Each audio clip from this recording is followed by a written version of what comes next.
Thank you very much, and it's great to be here today. And the first, the mother in me says, eat your lunch, because we're going to be doing the program all throughout. So don't sit politely while someone's talking. Eat, and please turn off those phones. It is a great day. It has been a year since President Obama signed the Edward M. Kennedy Serve America Act. And we are so glad you are here, Vicki Kennedy. And we will hear from you later, which we're all looking forward to. Getting a bill named for Senator Kennedy, who of course had such a lifetime commitment to service, is really very appropriate. And it's also so significant that it's this bill, because it was something that Kennedy cared about so much. And of course, as you all know, because you're all experts, it's the greatest expansion of government funding for service since the New Deal. But I also think it's appropriate that the bill got its name because Senator Kennedy's old friend Orrin Hatch, who also was deeply committed to this idea, suggested that it be named for Senator Kennedy. And that is really the bipartisan spirit that this issue has. And Lord knows it is the only issue that has a bipartisan spirit around it. I mean, the bill was passed with large bipartisan majorities in each house. And even Pat Corvington, as the new director of the Corporation for National and Community Service, was passed approved and, by unanimous consent in the Senate. Mother Teresa couldn't get unanimous consent these days. So it is really something that we can celebrate, that we do have this kind of support from both sides of the aisle and both ends of the avenue. And really that's been true for the last several presidencies. When President George H.W. Bush, whose son Neil is here today, brother Neil, no, Joe, you're your father. I'm talking about your father. Pay attention. That's right. When he said it, at his convention speech in New Orleans, he talked about starting 1,000 points of light. And Herb Block, the wonderful cartoonist here for so many decades, had a cartoon of a guy sitting on a bar stool saying, "I'm for that Bush, 1,000 pints of light," But of course, President Bush carried through on it and established the Office of National Service in the White House and the Points of Light Foundation. And of course, now Michelle Nunn, who we've all worked with so much over the years, who can get anything done, and who you'll hear from later today as well, is head of that foundation. And we're very glad you're here, Michelle. And we're also very grateful to the America Forward, ServiceNation, and Voices for National Service, who are putting on this lunch. It is very, very kind of you to do so, and good to get us all together here. President Clinton, of course, came after and created the corporation and launched AmeriCorps, putting together some things that had started under President Kennedy, but then some new programs as well. And in that first year, 20,000 graduates of AmeriCorps were out in 1,000 communities doing wonderful work around the country. And President Clinton asked President George W. Bush, your brother, to continue that program. You get a one ask, and that was his ask. And President Bush did, of course, continue it and increase it greatly to 75,000 members and create the USA Freedom Corps. And John Bridgeland is here today from that wonderful White House experience. And President Bush called on Americans to donate 4,000 hours of service.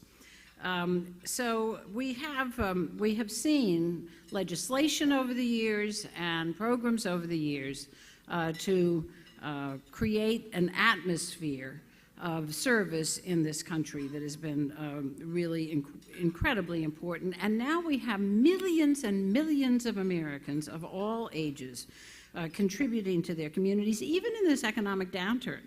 It is remarkable how many people are still giving of their time. And we've seen volunteerism, in fact, go up. And if you ever want to see an example of what it means to have people involved in service, all you have to do is go to my hometown of New Orleans.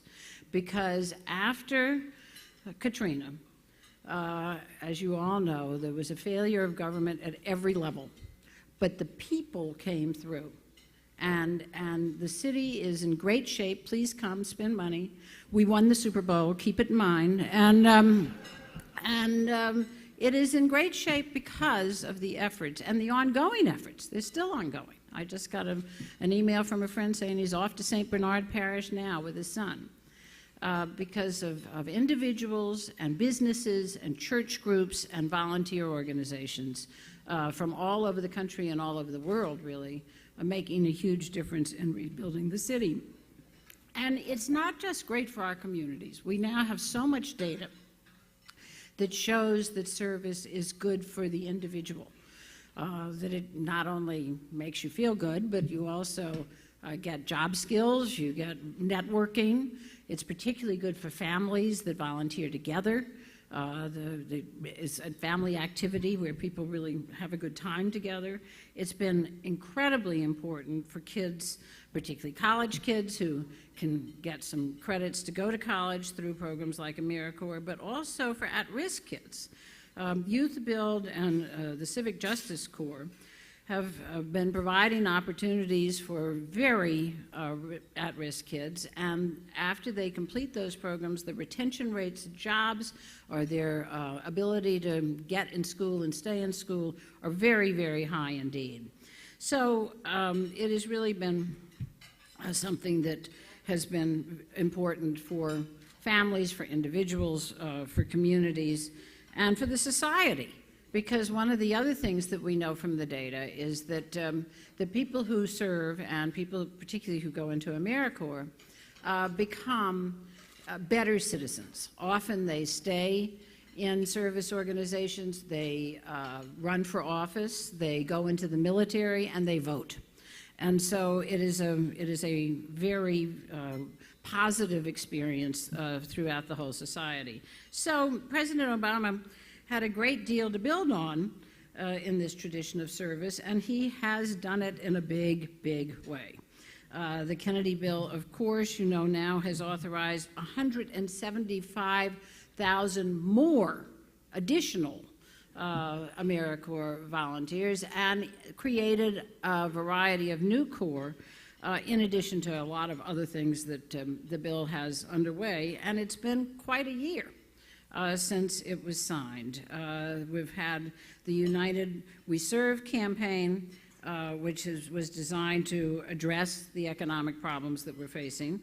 The September 11th named as the National Day of Service and Remembrance, and it was observed in 50 states with tens and tens of thousands of volunteers. Now Martin Luther King Service Day has gone nationwide, a day on, not a day off. This summer, we will have the National Conference on Service. And most important of all, in my view, as somebody who's covered Congress all these many years, is the President is putting his money where his mouth is. And one of the few graphs that you can see where for fiscal year 2011, the budget is going up is for the Corporation for National and Community Service. And in the budget message was this statement: the President believes that service is central to addressing our nation's greatest challenges. The Corporation for National and Community Service provides an on-ramp for Americans of all ages to serve their community and country in sustained and effective ways throughout their lives, from tutoring at-risk youth to responding to natural disasters to building the capacity of community organizations. The President also believes that many of the best solutions to America's challenges can be found outside of Washington in communities across the country. So now it is our challenge to make sure that that money actually gets appropriated and then out into the communities. And today you'll be talking a lot about getting all these programs up to scale. I suspect that the person who was very instrumental in getting that message into the budget was the President's domestic policy advisor, Melody Barnes.